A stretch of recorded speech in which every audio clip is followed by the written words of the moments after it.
Video பார்க்குற எல்லாருக்கும் வணக்கம். இது உங்கள் ரெஸ்லிங் கிங் 2. இனி நம்ம சேனலில் பார்த்தீங்கன்னா சிஎம் பாங் ஒரு ரிஸ்க்கான ஒரு விஷயத்த முடிவு பண்ணியிருக்காரு. அதாவது தன்னுடைய சாம்பியன்ஷிப்பை பார்த்தீங்கன்னா ஒரு எலிமினேஷன் சேம்பரில் டிஃபெண்ட் பண்ண போகிறாராம். அதே மாதிரி ஃபின் பேலர் வந்து டீமன் பேலர் நான் வரப்போகிறேன், இதுக்கப்புறமா டீமனோட ஆட்சி தான் நடக்க போகுது அப்படிங்கிறத சொல்லியிருக்காரு. அண்ட் இதை தவிர்த்து பார்த்தீங்கன்னா ஸ்மாக்டோனை சேர்ந்த ஒரு சூப்பர் ஸ்டாருக்கு இன்ஜுரி ஏற்பட்டிருக்குது. அதாவது இது இந்த வாரம் நடக்கிற 3வது இன்ஜுரி. அண்ட் மோர் அப்டேட்டை பற்றி வீடியோ பார்க்க போகிற மறக்காம சேனலுக்கு ஃபஸ்ட் டைம் வந்துக்கோங்க, சப்ஸ்கிரைப் பண்ணிக்கோங்க, பெல் ஐக்கானை கிளிக் பண்ண முடியுமா தினமும் ப்ரோஸ்லிங்ஸ் இல்லை தமிழை தெரிஞ்சுக்கோங்க. ஸ்மாக்டோனை சேர்ந்த ஒருத்தருக்கு ஒரு மிகப்பெரிய இன்ஜுரி ஏற்பட்டிருக்குது அப்படின்னு நான் சொல்லியிருந்தோம்ல. ஆக்சுவலி போன வாரம் மிஷினுக்கு இன்ஜுரி ஆகிருந்தது. ரா பிரண்டில் பார்த்தீங்கன்னா ஸ்டெஃபினி வால்கருக்கு. இதே மாதிரி பி ஃபார்ம் அப்படிங்கிற ரெஸ்லர் தெரியும், அவங்களுக்கும் இன்ஜுரியாக இருக்குது. ஒருவேளை பி ஃபார்முக்கு இன்ஜுரி ஆகாமல் இருந்திருந்தால் டபிள்யூபிள்யூ பார்த்தீங்கன்னா பி ஃபார்முக்கும் ஜேட்காரர்களுக்கும் ஸ்டோரி லைனை அப்படியே மாற்றி கொண்டு போயிருப்பாங்க. ஏன்னா இவங்களுக்கும் அடுத்து ஸ்டோரி லைன் இருக்குது, மிஷின் கூட இருக்கவங்க தானே. ஆனால் மிஷினுக்கு மட்டும் இன்ஜுரி ஏற்படலை, பி ஃபார்முக்கும் இன்ஜுரி ஏற்பட்டனால 2 பேருமே பார்த்தீங்கன்னா மெடிக்கலி கியூர்லன்னு சொல்லிட்டு ரெஸ்ட் எடுக்க போயிட்டாங்க. டபிள்யூபிள்யூக்கு வேறு வழியே இல்லாமல் தான் பார்த்தீங்கன்னா இவங்க 2 பேரையும் ஜேட்காரர்களுடைய ஸ்டோர்லேருந்து போக வச்சுட்டாங்க. இதில் என்ன ஒரு ஆச்சரியமான விஷயம்னா பி ஃபார்மோட இன்ஜுரிக்கு காரணமும் ஜேட்காரர்கள் தான், மிஷினுடைய இன்ஜுரிக்கு காரணமும் ஜெயக்காரர்கள் தான். மீதி நயா ஜாக்ஸ் பார்த்தீங்கன்னா இன்ஜுரி கேலாக இருப்பாங்கல்ல, அதே மாதிரி பல பேருடைய கெரியரை கொஞ்சம் கொஞ்சமாக முடிச்சிட்டு வராங்க ஜெயக்காரர்கள். பொறுத்ததெல்லாம் போதுப்பா, இதுக்கப்புறமா நான் வந்து பழைய மாதிரி வரப்போகிறேன் அப்படிங்கிற மாதிரி ஒரு ரெஸ்லர் சொல்லியிருக்காரு. அது வேறு யாருமே கிடையாது, நம்ம ஃபின் பேலர் தான். ஃபின் பேலர் இந்த 2-3 வருஷமாக எப்படி இருக்காருன்னு கேட்டிங்கன்னா ஒரு ஜாபரை விட மோசமான நிலைமையில தான் இருக்கார். வருஷம் டாக் டீம் சாம்பியன்ஷிப்பை வின் பண்ணாலும் கெரியரில் ஒஸ்டான இயருக்கு போயிட்டார்.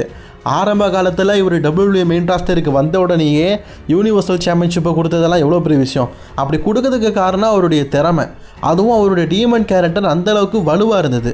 அதனால் ஃபின் பேலர் வந்து பெரிய லெவலுக்கு போனார். இப்போது கோடி ரோட்ஸ் கூட சேர்ந்து ஃபின் பேலர் பார்த்தீங்கன்னா ஒரு ஷோவை டெலிகாஸ்ட் பண்ணுறாரு. The what you talk about me அப்படின்னு சொல்லிட்டு ஒரு கோடி ரோட்ஸ் வந்து ஒரு ஷோ நடத்து வரல, அதில் ஃபின் பேலர் வந்து கலந்துக்க போகிறாரு. அதுக்கான ஒரு சில கிளிப்ஸ் வந்து இப்போ ரிலீஸ் ஆகிருக்குது. ஃபுல் வீடியோ வந்து கூடிய சீக்கிரம் கோடி ரோட்ஸ் வந்து அவரோட சேனலில் ரிலீஸ் பண்ணுவார். இப்போது ஃபின் பேலர் என்ன சொல்லியிருக்காருன்னா, என்னுடைய கெரியரில் நான் இதுக்கப்புறமா வந்து தனிப்பாதையை நோக்கி தான் போக போகிறேன் அப்படிங்கிறத. தனிப்பாதைனா இவ்வளோ நாள் ஜட்ஜ்மெண்ட்டில் டாக்கிமாராக தான் இருந்தார். பட் ஆனால் இதுக்கப்புறமா நான் ஜட்ஜ்மெண்ட்டில் சிங்கிள் கெரியரை நோக்கி தான் போக போகிறேன். அதாவது மற்றவங்க வராங்களோ இல்லையோ நான் சிங்கிள் கெரியரை நோக்கி போக போகிறேன். அண்ட் டபிள்யூடபிள்யூ மேனேஜ்மெண்ட்டுக்கிட்ட நான் பேலரை பற்றியும் பேசியிருக்கிறேன், அதாவது டீமன் பேலரை பற்றியும் பேசியிருக்கிறேன்.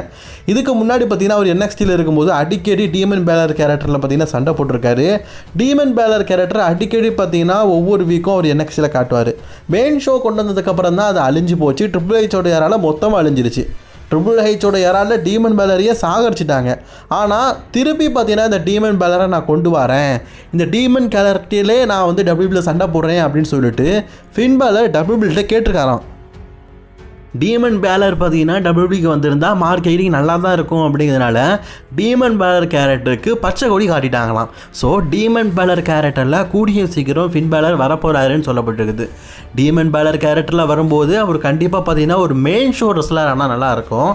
ஏன்னா மிட் கார்டை தாண்டிலும் ஃபின் பேலர் ஒரு main card wrestler. Main card ரெஸ்லர்லாம் கேட்டிங்கன்னா இந்த சாம்பியன்ஷிப்புக்காக மோதுறது, ட்ரூ மக்கிண்டர் மாதிரியான ஹை லெவலில் இருக்கிற ரெஸ்லர்ஸ் கூட மோதுறது. மீண்டும் மிட் கார்டு டாக் டீம் பக்கமெல்லாம் போகாமல் பழையபடியே ஹை லெவலுக்கு போனால் நல்லா தான் இருக்கும். ஸோ டீமன் பேலருடைய ரிட்டனுக்காக எத்தனை பேர் காத்திருக்கிறீங்க அப்படிங்கிறத கமெண்ட் பண்ணிக்கோங்க. இருந்தாலும் சிஎம் பாங்குக்கு தில்லு கொஞ்சம் அதிகம் தாங்க. சிஎம் பாங்கு வந்து சண்டை போட தெரியாத ரெஸ்லர் அப்படின்னு சொல்லிட்டு கெவின் நாஷ் சொல்லியிருப்பார். அதை இந்த வாரம் நாளை பார்த்தீங்கன்னா எனக்கான வயசாகிடுச்சு நான் எப்படி சண்டை போடுறேன் அப்படின்னு காட்டியிருப்பார். இப்போது சிஎம் பாங் ஓப்பன் டாக்காக ஒரு விஷயத்த சொல்லியிருக்காரு. ஏன்னா இப்போ வந்து சிஎம் பாங் ஹெவி வெயிட் சாம்பியனாக இருக்காரு. ராயல் ரம்போ அல்லது எலிமினேஷன் சாம்பர் எப்படி ரெசல்மனியா வரைக்கும் பங்கு தான் வேர்ல்டு சாம்பியன் அப்படிங்கிறது தெரிஞ்சிருச்சு.